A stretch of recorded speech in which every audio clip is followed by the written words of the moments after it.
is not about hitting a home run every time, but it is all about achieving consistent results over time. So it's not just one home run over time.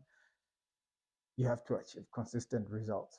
Ladies and gentlemen, I'm Max Capital, founder, risk management manager, and performance coach here at Wall Street Institute and Company. This is an episode under trading realities.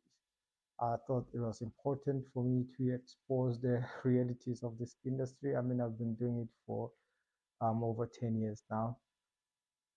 Alhamdulillah, hasn't been always been great, but we are on the right trajectory now. So let us look at why consistency is more important than big wins. Look, we all want that retirement trade, that one trade that we can take and it can solve almost all of our problems, take care of our bills and things like that. But that's not the truth about life in the financial markets. The truth about life is that great things take time.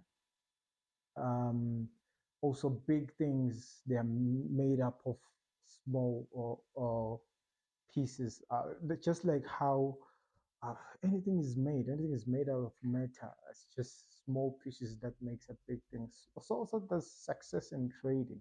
You have to build on a daily basis. So sometimes it's not just that you do not know how to trade the financial market. Sometimes it's that you're not aligned. You do not understand the nature of the environment that you're in. It's very important. That's why market research, when you're doing a business, is very important because you have to understand your niche. You have to understand your market so that you provide the product that is aligned. This the same way in the financial market. You need to understand how this shall say phenomenon works for you to thrive really in the financial market. Speaking of consistency, what does consistency look like?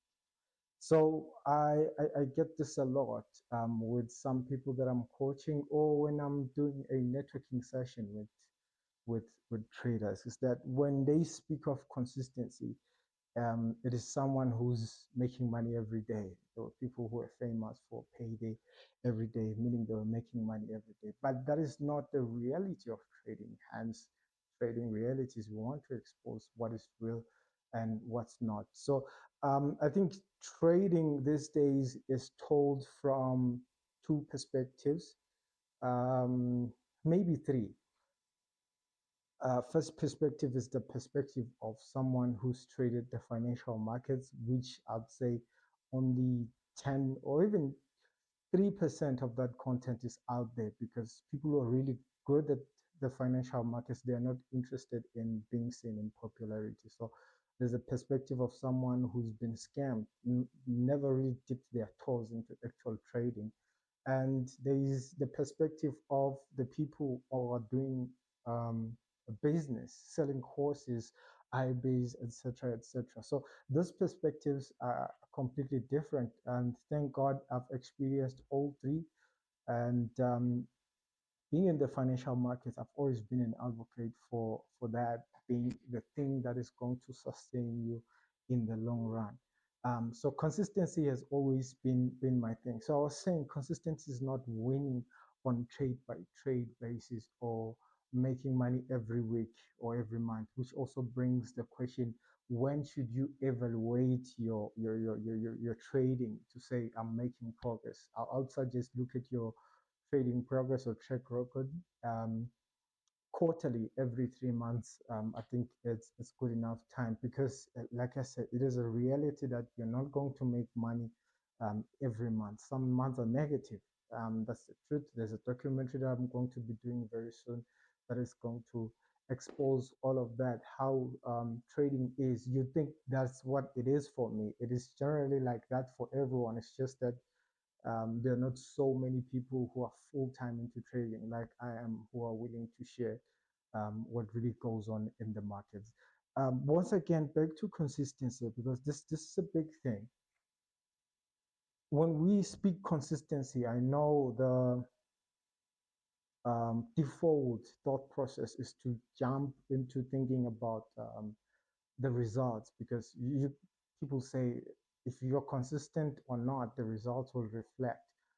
There is a truth in that, but really consistency is all about the processes. The results are just a byproduct of consistent actions and processes that you put in every day. Are you analyzing your market on time? Are you calculating your risk? Are you making sure that you're following your rules to avoid um, emotions pouring into your trading process? That's very important. You need to think like a pro, somewhat like a robot in a way. So consistency is not about winning every day, and consistency is not just about the results. Remember, the results come from consistent processes. Now, a bit of experience that I had with big wins. One of my biggest wins, it's not really my biggest wins in monetary terms, but it was the biggest wins in terms of the time frame that it took to make that much. It was around 250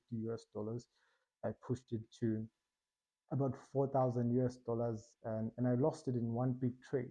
Why it is a problem chasing big wins. So I did this in less than 48 hours. I think the year was 2017. Was trading Nasdaq at the time. Reintroduced into Nasdaq. Um, yeah, had a strategy that worked pretty well, and yeah, I pushed it, and I was preparing. You know, when you've been stocking a setup, you've prepared for weeks, you've been watching the market develop, and you're pretty confident on this trade because all stars are aligned, if I can put it like that. So yeah, made that money, and on it was I think Thursday, Friday, because on Friday I was in a church practice. Closed those trades on the Friday.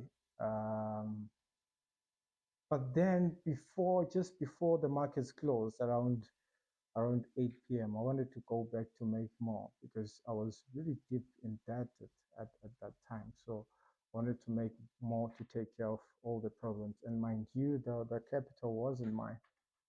And I ended up losing, or not really losing everything, ended up walking away with 7,800, which I'd say it was around $400.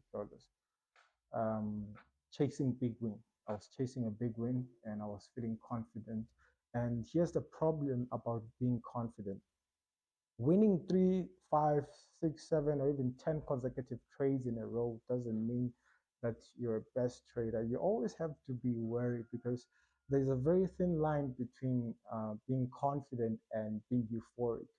Being confident is a state of believing in your system. You've seen the data, you've experienced different market cycles. Now you know how to handle yourself in different market behaviors. So that is confident. When you're euphoric, you're in the state of not perceiving risk. Normally happens after you've had a consecutive a winning streak, if we can put it like that. So you always have to catch yourself, know when you're confident in your methodology and know when you're euphoric. Because when you're euphoric, you then take trades that are not in your plan because what's flashing in your head it is dollar signs or money. So one of the greatest things that I was taught when I got into this industry is do not think of the money. And I would always say to people, find a way not to need the money. You will make it somehow. One day I'm gonna have a breakdown that it works. So always have multiple streams of income so that you are not solely dependent on um, money you'll be making from the financial markets. Really. So what do you need to do? I'd say stay focused on steady progress. It is progress over profits. So always monitor your progress. If you're worried that you're not getting consistent results or consistent profits, start looking at your processes, start looking at your habits. Are they consistent? Are you showing to the markets on time? Are you analyzing different markets the same way? Our way of analyzing the markets. There's always been supply and demand, and we've been doing very well with that. But the group, if you like to check us out, we do daily live trading sessions on a daily basis. It's from Tuesday um, to Thursday. We do London and New York live trading sessions. So yeah, avoid swinging for the fences and mind the risk, ladies and gentlemen. It's been a pleasure making this video. I hope it helps. And let me know if you had any experience, good or bad, of chasing bid wins, whether it worked or it didn't. See you on the next one, ladies and gentlemen.